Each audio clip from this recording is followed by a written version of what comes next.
This video is the part 5th of square topic. यह video वर्ग topic का 5वां भाग है। I was teach in the part 4th of square topic introduction of perfect square number by prime factorization method। मैंने वर्ग topic के 5वें भाग में पूर्ण वर्ग की पहचान आभाज्य गुणनखंड विधि से पढ़ाया था। Today I have to teach introduction of perfect square number by odd number method in this video. आज मैं इस वीडियो में पूर्ण वर्ग की पहचान विषम संख्याओं के माध्यम से पढ़ाने वाला हूँ। पूर्ण वर्ग संख्या की पहचान विषम संख्याओं के माध्यम से। इस विधि के अंतर्गत पहचान की जाने वाली संख्याओं में से क्रमशः क्रमागत विषम संख्याओं को घटाया जाता है। यदि घटाव की अंतिम अवस्था में शून्य प्राप्त होती है तो पहचान की जाने वाली संख्याएं पूर्ण वर्ग संख्या होगी। पूर्ण वर्ग संख्या होगी।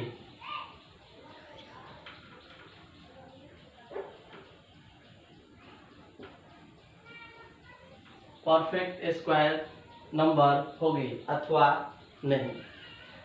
इस विधि में जिस संख्या की पहचान करनी है कि वह संख्याएं पूर्ण वर्ग है कि पूर्ण वर्ग संख्या है कि नहीं, तो उस संख्या में से विषम संख्याओं को क्रमागत क्रमशः घटाते हैं।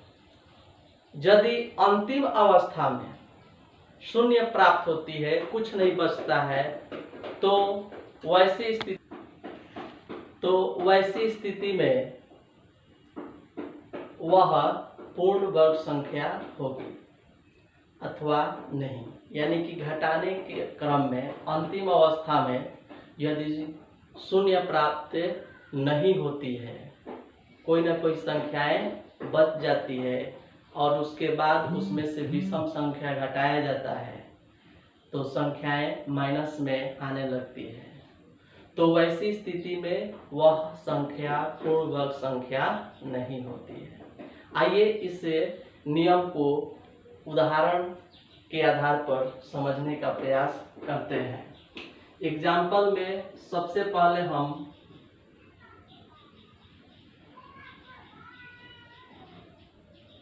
एक लेते हैं, 1 लेते हैं। इस संख्या की पहचान करनी है कि यह पूर्ण वर्ग संख्या है कि नहीं। तो इसमें से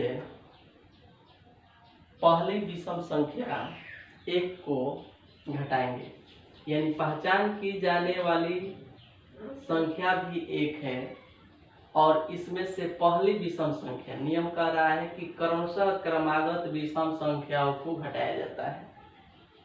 तो पहचान की जाने वाली संख्या भी 1 है और प्रथम क्रमशः क्रमागत विषम संख्या में पहली संख्या आती है 1। तो 1 में से 1 घटाते हैं तो क्या प्राप्त होता है? शून्य प्राप्त होता है। तो नियम क्या कह रहा है? यदि घटाव की अंतिम अवस्था में शून्य प्राप्त होती है, शून्य यहाँ पहली और अंतिम अवस्था दो, तो अंतिम अवस्था और शुरू की अवस्था दोनों यहाँ एक ही है। तो 1 घटाए हैं, पहली बार घटाए हैं और इसके बाद यहाँ आगे नहीं बढ़ेगा, शून्य प्राप्त हो गया है, तो यह संख्या पूर्ण वर्ग संख्या होगी। यहाँ तर्क लिख सकते हैं। यहाँ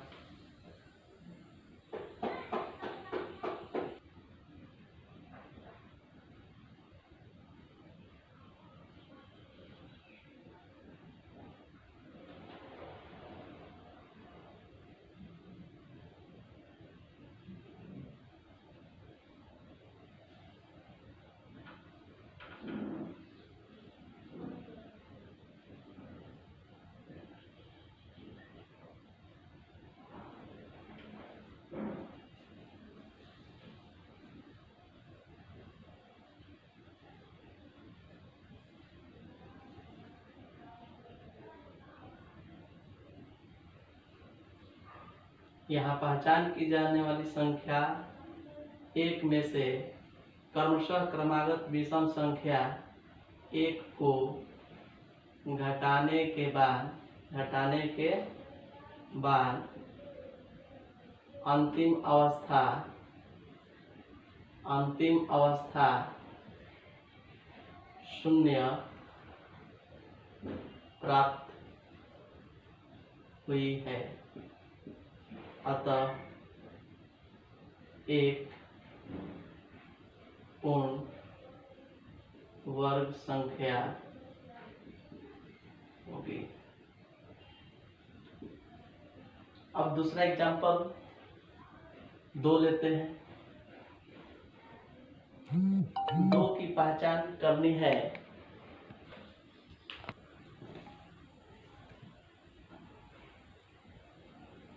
तो पहचान की जाने वाली संख्या 2 है। तो इसमें से विषम संख्या क्रमशः क्रमागत विषम संख्या घटाएंगे और देखेंगे कि अंतिम अवस्था शून्य आ रही है कि नहीं। तो 2 में से पहली विषम संख्या 1 घटाते हैं तो क्या बचेगा 1। अब इसके बाद इसमें से यदि हम दूसरी संख्या विषम संख्या क्रमशः 3 घटाते हैं जो संख्या बची है उसमें से घटाएंगे।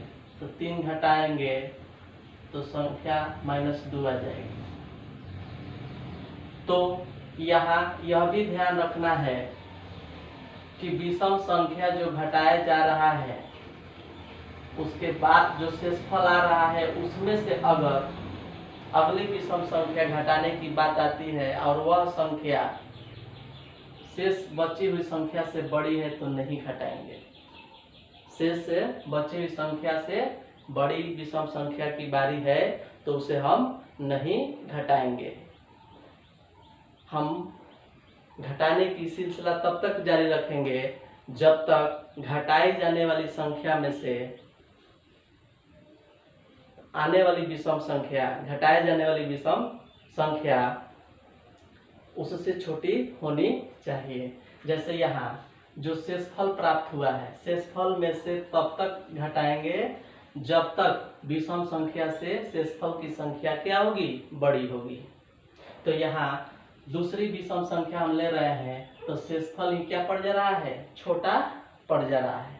तो इस स्थिति को हम यही क्या कर देंगे रोक देंगे। क्या करेंगे रोक देंगे। यानी आगे हम तब बढ़ाएंगे जब शेषफल आगे विषम संख्या जो घटने वाली है उससे बड़ी होनी चाहिए। यदि छोटी पड़ जाएगी तो वैसी स्थिति में घटाने की क्रिया को क्या कर देंगे रोक देंगे और यह निर्णय लेंगे कि जिसमें से हम घटा रहे हैं वह संख्या पूर्ण वर्ग संख्या नहीं होगी। आइए एग्जाम्पल तीसरा लेते हैं। इसका तर्क लिखिए। यहाँ लिखेंगे यहाँ पहचान की जाने वाली संख्या 2 में से क्रमशः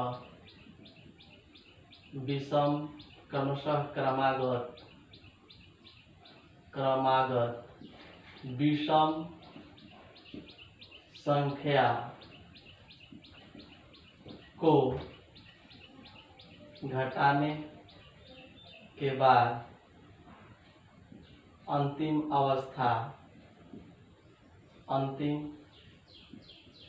अवस्था शून्य प्राप्त नहीं हो रही है या नहीं होने वाली है। अतः 2 पूर्ण वर्ग संख्या नहीं होगी। देखिए यहाँ पे मैंने क्या लिखा है, शून्य प्राप्त नहीं हो रही है या नहीं होने वाली है, माइनस में आने लगेगी, तो वैसी स्थिति में वह पूर्ण वर्ग संख्या नहीं होगी, जिसमें से हम लोग हटाने के लिए शुरू किए हैं। आइए तीसरा एग्जाम्पल 25 लेते हैं। आप थोड़ी बड़ी संख्या ले रहे हैं तो दहाई की संख्या लेते हैं 25, यानी पहचान की जाने वाली संख्या यहाँ 25 है। ये पूर्ण वर्ग संख्या है कि नहीं, इसकी पहचान कैसे करेंगे, तो विषम संख्या के माध्यम से करना है। विषम संख्या के माध्यम से करना है तो इसमें से हम क्रमशः क्रमागत विषम संख्या को घटाएंगे। क्रमशः घटाना है और क्रमागत घटाना है। ये नहीं कि कहीं से कहीं की विषम संख्या, एक के बाद 3 विषम संख्या होती है तो 3 न घटा के 5 घटाने लगे, या शुरुआतें कर दिए 5 से घटाने के लिए, तो वैसे नहीं करना है। लाइन बाय लाइन विषम संख्या को लेना है। 1, 3, 5, 7 ये मालूम होना चाहिए, विषम संख्या का क्रम मालूम होना चाहिए। विषम संख्या, पहले विषम संख्या क्या होती है 1, उसके बाद क्या होती है 3, उसके बाद क्या होती है 5, 2 संख्या जोड़ लेंगे। पिछले वीडियो में मैंने बताया था कि विषम संख्या के बीच का अंतर कितना होता है, 2 का होता है। सम संख्या के दो सम संख्याओं के बीच का अंतर भी 2 का होता है, तो 2 जोड़ लेंगे। 1 में 2 जोड़ेंगे 3, 3 में 2 जोड़ेंगे 5, 5 में 2 जोड़ेंगे 7। ये जो है हमारा क्रमशः और क्रमागत विषम संख्या है, तो ये भी ध्यान में रखना है। क्रमशः क्रमागत, ये नहीं कि विषम संख्या कहीं से घटाना शुरू कर देंगे। तो 25 में से क्रमशः क्रमागत विषम संख्या घटाएंगे तो पहला विषम संख्या 1, दूसरा 3, तीसरा 5, चौथा 7, इस तरह से हम लोग 2 करके बढ़ते जाएंगे। तो आइए 25 में से हम 1 घटाते हैं तो क्या बचेगा 24।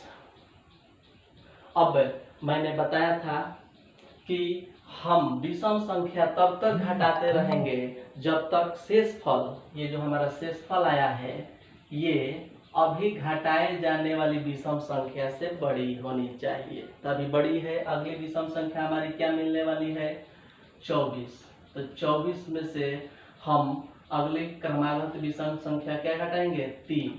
क्या घटाएंगे 3। तो 24 में से 3 जाएगा तो हमारा अगला शेषफल क्या बचेगा 21। क्या बचेगा 21।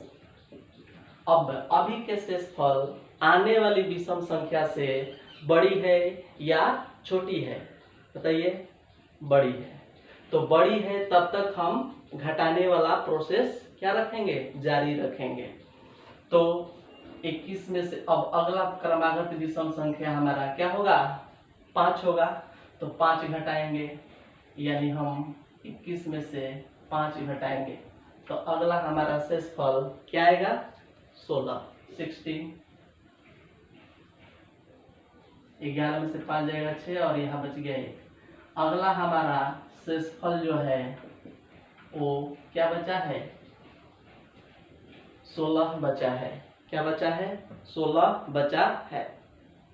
अब आगे आने वाली क्रमशः क्रमागत विषम संख्या क्या होगी 5 के बाद 7 होगी। तो 7 घटाए जाने वाली संख्या क्या है 7 और शेषफल हमारे पास क्या है 16। तो शेषफल अभी बड़ा है कि छोटा, बड़ा है। तो अभी भी हम घटाने वाली क्रिया क्या रखेंगे, जारी रखेंगे। तो अब आगे जगह नहीं तो हम नीचे काम कर रहे हैं। 16 शेषफल में से अगली क्रमागत विषम संख्या हम 7 को घटाएंगे। क्लियर। अब 16 में से 7 जाएगा तो क्या बचेगा 9। क्या बचेगा 9। ये हमारा शेषफल मिला।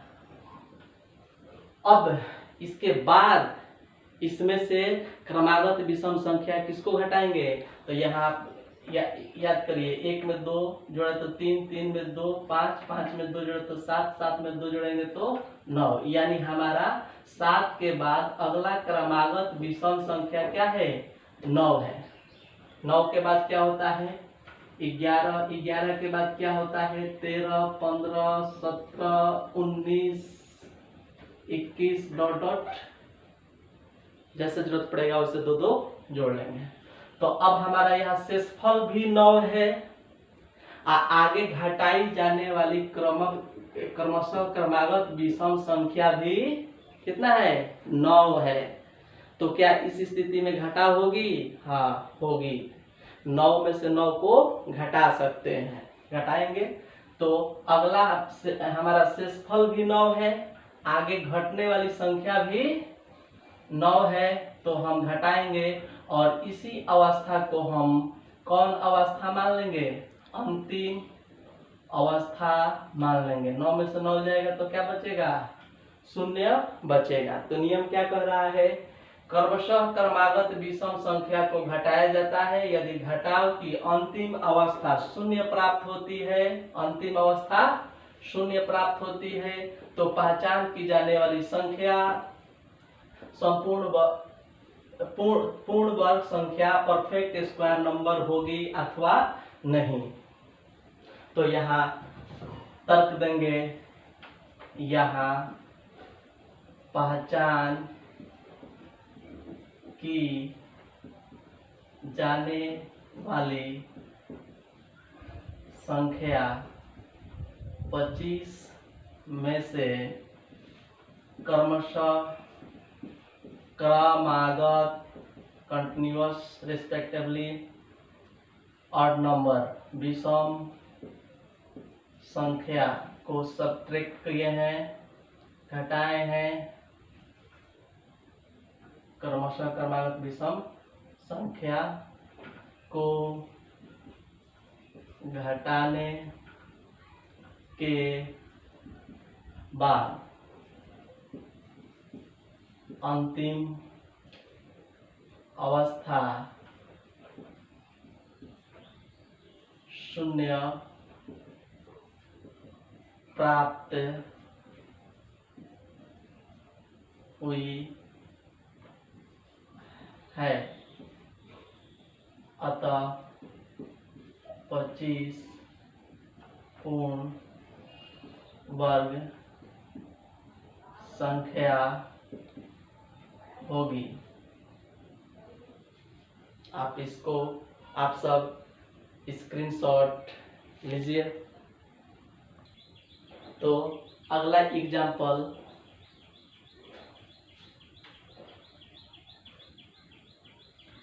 99 ले रहे हैं। एग्जाम्पल नंबर ये हमारा तीसरा हो जाएगा। 99 वह संख्या है जिसकी पहचान करनी है कि वह पूर्ण वर्ग संख्या है कि नहीं। तो इस विधि से हम क्रमशः क्रमागत विषम संख्या को घटाएंगे। क्रमशः क्रमागत विषम संख्या, पहला 1 घटाएंगे, दूसरा 3, दूसरा उसके बाद 5, उसके बाद 7, उसके बाद 9, उसके बाद 11, उसके बाद 13, उसके बाद 15, उसके बाद 17, उसके बाद 19, उसके बाद 21। और भी जरूरत पड़ेगा तो 21 में 2 जोड़ लेंगे, 23 में 2 जोड़ लेंगे, 25। या तो आप विषम संख्या को क्रमशः आप पहले कहीं लिख लीजिएगा, या दिमाग में याद होनी चाहिए कि क्रमशः विषम संख्या के क्रम में क्या क्या कौन कौन सी संख्याएं विषम संख्याएं आती है। तो 99 में से हम पहली क्रमशः क्रमागत विषम संख्या 1 घटाते हैं तो क्या आएगा? 98। और शेषफल हमारा जो यहाँ 98 आया है, यह अगले घटाई जाने वाली विषम संख्या से बड़ी है, तो हम घटाने वाली क्रिया को जारी रखेंगे। तो 98 में से हम क्या करेंगे? अगली क्रमागत विषम संख्या 3 को घटाएंगे, तो हमारा क्या आएगा? 95 आएगा। और यहाँ जो शेषफल आया है, अभी ये आगे घटाए जाने वाली विषम संख्या से बड़ी है, तो घटाने की सिलसिला को हम जारी रखेंगे। और अगला क्रमागत विषम संख्या हमारा 95 होगा, तो 95 में से 7 होगा, तो 7 में से हम क्या करेंगे? 7 नहीं होगा, अगला 1 घटा दिए हैं, 3 घटा दिए हैं, 3 के बाद क्या है 5 है, तो 5 घटाएंगे तो 90 होगा। 90 अभी भी आगे घटाए जाने वाली संख्या क्रमागत विषम संख्या से क्या है बड़ी है। अब 5 के बाद हम 7 घटाएंगे तो हमारा ये 83 आ जाएगा। 10 में से 7 जाएगा 3 और ये 8 83 हो जाएगा। अब 83 हम इधर आगे एक और एग्जाम्पल लेंगे, इसलिए हम इस तरह आते जा रहे हैं। 83 में से अगला क्या घटाएंगे 9 घटाएंगे, तो 9 घटाएंगे तो 13 में से 9 जाएगा, कितना हो जाएगा 4 और ये 7 74 हो जाएगा 74। 74 में से भी घटाएंगे, अगला 9 हो गया है, अब क्या घटाएंगे 11 घटाएंगे, तो 11 घटाएंगे तो 4 में से 1 जाएगा 3 और 7 में से 1 जाएगा 63। फिर अभी इसको हम यहाँ ले लेते हैं। 63 में से 11 के बाद विषम संख्या क्या आती है 13, तो 13 को हम लोग घटाएंगे तो 3 में से 3 जाएगा 0, 6 में से 1 जाएगा 50 और 50 में से घटाएंगे 13 के बाद क्या आता है 15, 15 घटाएंगे तो 10 में से 5 जाएगा 5, 4 में से 1 जाएगा 3। अगला 35 में से हम क्या घटाएंगे 17 घटाएंगे, 5 में से 7 नहीं जाएगा तो 15 हो जाएगा, 15 में से 7 जाएगा 8, 2 में से 1 जाएगा 1। अगला 18 संख्या शेषफल आया है, तो शेषफल 18 है और घटाई जाने वाली अगली संख्या क्या है 19 है। यानी अब हमारा शेषफल यहाँ छोटा हो गया, किससे घटाई जाने वाली संख्या से 19 से अगली विषम संख्या। तो अब हम यहाँ स्टॉप हो जाएंगे, रुक जाएंगे, आगे नहीं बढ़ेंगे।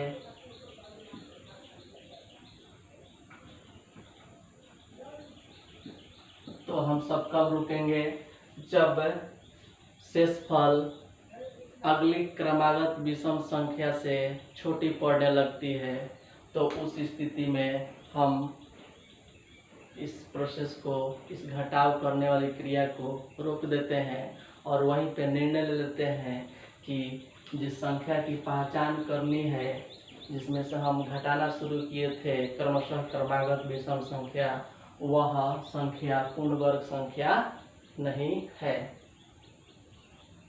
तो यहाँ तर्क दीजिए। यहाँ 99 में से क्रमशः क्रमागत विषम संख्याओं को घटाने के बाद इसको हम अंतिम अवस्था मान लेंगे, जहाँ पे हमारा शेषफल क्या हो जाएगा कम पड़ जाएगा, इसे हम अंतिम अवस्था मान लेंगे।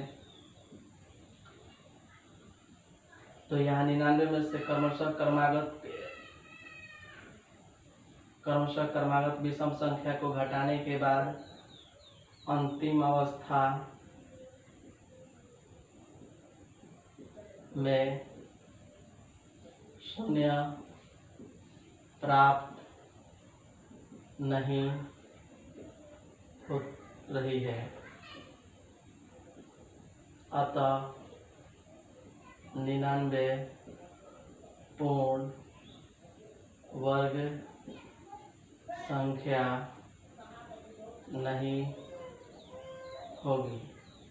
अंतिम अवस्था की पहचान कैसे कैसे करेंगे, तो शेषफल अगली घटाए जाने वाली क्रमागत विषम संख्या से छोटी हो जाएगी, तो वैसी स्थिति में हम उसे अंतिम अवस्था मान लेंगे।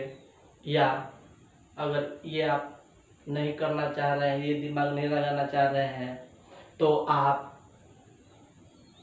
अगर शेषफल जहाँ पे माइनस में आने लगेगा, ऋणात्मक में घटाव के फल आने लगेंगे, तो वैसी स्थिति में वे सभी अंतिम अवस्था हो जाएंगी। तो अंतिम अवस्था की दो पहचान: पहला, शेषफल अगली घटाई जाने वाली क्रमागत विषम संख्या से बड़ी होनी चाहिए, अगर छोटी हो जाएगी तो वह अंतिम अवस्था है। दूसरा स्थिति, अगर घटाव का परिणाम माइनस में आने लगा तो पहली बार जहां माइनस में आया वहीं अंतिम अवस्था हो जाएगी, और वहां रुक करके यह निर्णय ले लेंगे कि दी हुई संख्या पूर्ण वर्ग संख्या नहीं है। अगला एग्जाम्पल हम लेते हैं 100। इसमें बड़ी बड़ी संख्या को प्रश्न के रूप में नहीं दिया जाता है, वैसे सबका आप निर्णय सभी संख्याओं कितना बड़ी हो उस पर पहुंच सकते हैं कि पूर्ण वर्ग संख्या है कि नहीं। इस विधि से आप पहचान कर सकते हैं, लेकिन ये जो घटाने की प्रक्रिया है ये आगे लंबी होती जाए, लंबी नहीं, आगे बहुत सारी विषम संख्या को एकत्र करना पड़ता है। तो आइए 100 वाला प्रक्रिया को हम समझते हैं, और आप सब अब आशा करते हैं कि समझ गए होंगे। चलिए आप लोग पीछे पीछे बोलेंगे। 100 में से पहली क्रमागत विषम संख्या क्या घटाएंगे? 1, तो हमारा शेषफल 99 होगा। अब 99 में से हम अगला घटाएंगे, 99 में से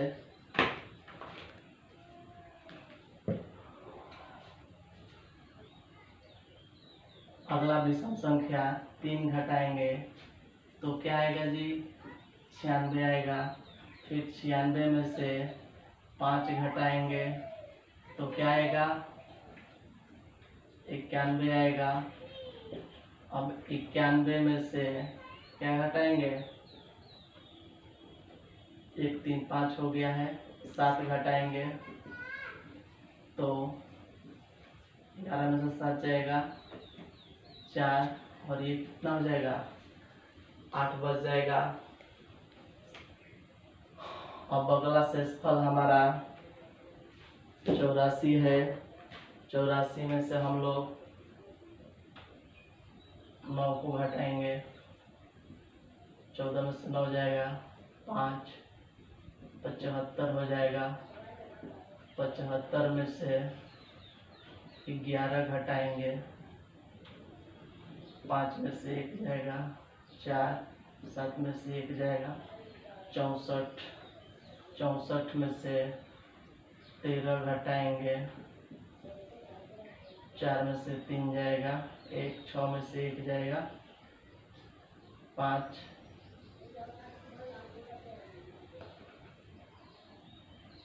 आप सब घटाव सही हो रहा है कि नहीं, इसमें इसको जोड़कर फिर चेक करते चलेंगे कि ये हो रहा है कि नहीं। 3, 1, 4, 5, 1, 6। अब 51 में से आगे क्रमशः क्रमागत घटाए जाने वाली संख्या विषम संख्या क्या हो जाएगी? 17। तो 17, 11 में से 7 जाएगा 4, और 4 में से 1 जाएगा 3, 34।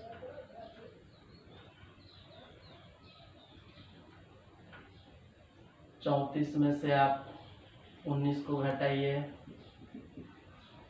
14 में से 9 जाएगा 5, 2 में से 1 जाएगा 1, 5, 9, 14, 1, 1, 2, 1, 3।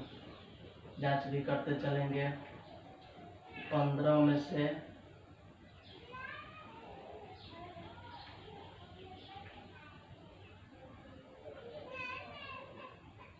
यहाँ घबराया है जी। 11 के बाद 13, और 13 में से हम यहाँ 17 घटा दिए हैं। यहाँ क्या घटना चाहिए? 15। अब 15 में से क्या घटना चाहिए? 15 के बाद 17 घटना चाहिए, और 17 के बाद आपका, तो ये थोड़ा सा गड़बड़ हो जाएगा। 11 में से 5 जाएगा, कितना हो जाएगा?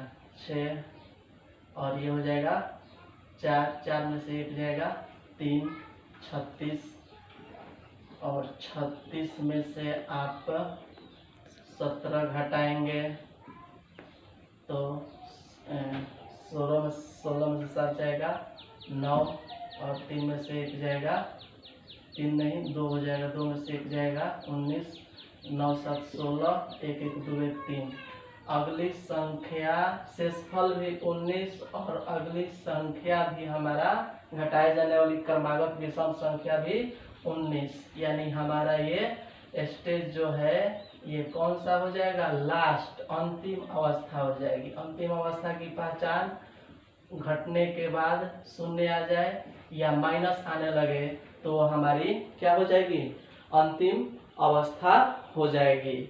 और यहाँ पे आप ऐसा ही तर्क लिख लीजिएगा कि यहाँ 100 में से क्रमशः क्रमागत विषम संख्या को घटाने के बाद अंतिम अवस्था में शून्य प्राप्त हो रही है, अतः 100 पूर्ण वर्ग संख्या होगी। इस तरह का तर्क यहाँ भी आप लोग लिख लेंगे। अब ध्यान दीजिए, घटाने के क्रम में हमारे घटाव की क्रिया गलत हो रही है कि सही।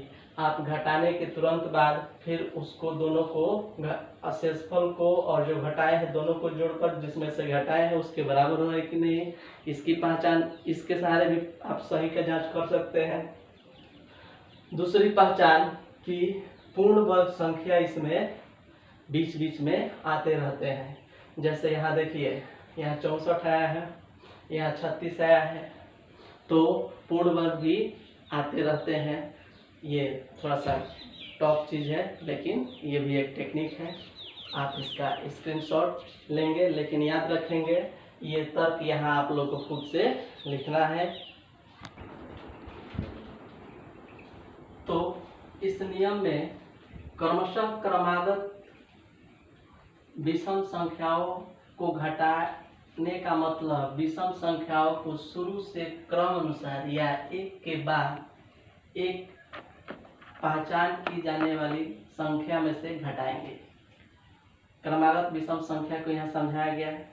घटाई जाने वाली संख्या यहाँ होगी, पहचान की जाने वाली संख्या या घटाई जाने वाली संख्या, उसमें से हम क्रमागत विषम संख्या मतलब पहले 1 घटाएंगे, 3 घटाएंगे, 5 7 9 11 13 15, इस तरह से 2 जोड़कर घटाते जाएंगे। इसको मैंने यहाँ फिर से समझाने का प्रयास किया है, क्रमशः क्रमागत विषम का मतलब।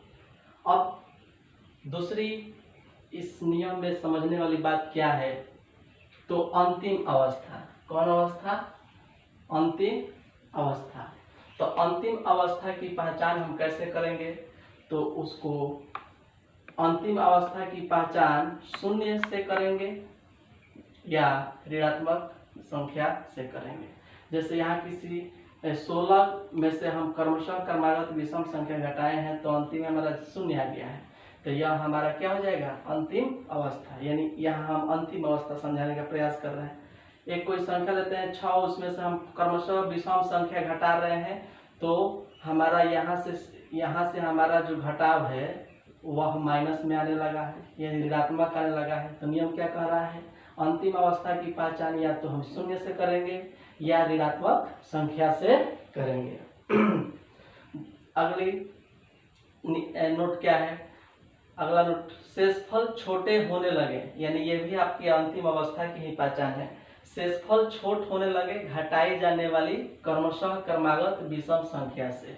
जैसे यहाँ एग्जाम्पल आप यही देख लीजिए, इसका एग्जाम्पल यहाँ शेषफल जो है, ये जो शेषफल है ये हमारी घटाई जाने वाली संख्या, घटाई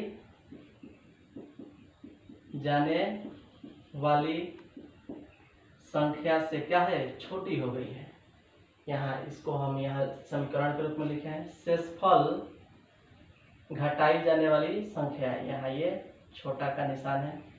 तो इस तरह भी हम कर सकते हैं, शेषफल हमारा घटाई जाने वाली संख्या से छोटी होने लगी। इस नियम में यही बोला जा रहा है, शेषफल छोटे होने लगेगी घटाई जाने वाली क्रमशः क्रमागत विषम संख्या से, तो हमारा अंतिम अवस्था हो जाएगी। अब ये विषम संख्याओं के माध्यम से हम पूर्ण वर्ग की पहचान क्यों करते हैं, इसका तर्क क्या है, तो इसका तर्क यही है कि पूर्ण वर्ग संख्या की पहचान के लिए क्रमशः क्रमागत विषम संख्या इसलिए घटाया जाता है क्योंकि प्रथम क्रमशः क्रमागत विषम संख्याओं का योग किसी संख्या के वर्ग ही होते हैं। फिर से इस पर ध्यान दीजिए, क्योंकि प्रथम क्रमशः क्रमागत यानी कि विषम संख्या को शुरू से जो आने लगते हैं एक के बाद एक, उनको हम जोड़ते हैं तो वह जोड़ जो आता है किसी न किसी संख्या का पूर्ण वर्ग, किसी न किसी संख्या का वह वर्ग ही प्राप्त होता है। इसीलिए हम लोग किसी पूर्ण वर्ग की पहचान क्रमशः क्रमागत विषम संख्या को घटाने से भी करते हैं। जैसे यहाँ देखिए एग्जाम्पल में एक विषम है और पूर्ण वर्ग भी है। अब पहली एक विषम संख्या में दूसरी विषम संख्या 3 जोड़ रहे हैं, लगातार एक के बाद क्या आती है 3 विषम संख्या, तो ये दोनों का जोड़ यहाँ देखिए क्या आया 4 आया। तो 4 भी पूर्ण वर्ग संख्या होती है कि नहीं होती है। अब तीसरा देखिए एग्जाम्पल, यहाँ लगातार 3 विषम संख्या को जोड़ा गया है। एक पहली विषम संख्या, उसके ठीक बाद दूसरी विषम संख्या क्या आती है 3, उसके ठीक बाद तीसरी विषम संख्या क्या आती है 5। तो ये 3 देखिए यहाँ हम एक को ही रखे हैं, यहाँ 2 विषम संख्या लगातार लिए हैं, यहाँ 3 विषम संख्या लगातार लिए हैं, तो ये 9 आया है। तो 9 भी किसी संख्या का वर्ग, 9 भी पूर्ण वर्ग है। उसी तरह से हम यहाँ 4 लगातार विषम संख्या को जोड़े हैं तो क्या है 16, 16 भी पूर्ण वर्ग है। तो लगातार हम विषम संख्या को जोड़ते हैं, 4 विषम संख्या लगातार जोड़िए या 5 विषम संख्या लगातार जोड़िए या 2 विषम संख्या लगातार जोड़िए या 6 या 26 या 100, तो वह जो जोगफल आएगा वह पूर्ण वर्ग ही होगा, किसी संख्या का वह वर्ग ही होता है। इसीलिए विषम संख्या को घटाकर भी पूर्ण वर्ग संख्या की पहचान की जा सकती है। इसका एक नोट्स होता है, व्हाइट बोर्ड पे जगह नहीं है, लेकिन मैं इसको मुंह से बोल देता हूँ, आप लोग नोट करिएगा। 2 बार बोलूँगा, धीरे धीरे बोलूँगा।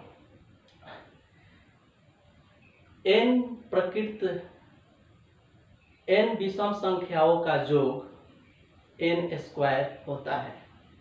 n विषम संख्याओं का योग n² होता है। प्रथम, इसको फिर से थोड़ा सा शुद्ध कर लीजिए, प्रथम n विषम संख्याओं का योग n², प्रथम n विषम संख्याओं का योग n² होता है। प्रथम n विषम संख्याओं का योग n² होता है। Thank you for watching this video. यदि वीडियो पसंद आए तो लाइक करें, शेयर करें और सब्सक्राइब करें। Thank you.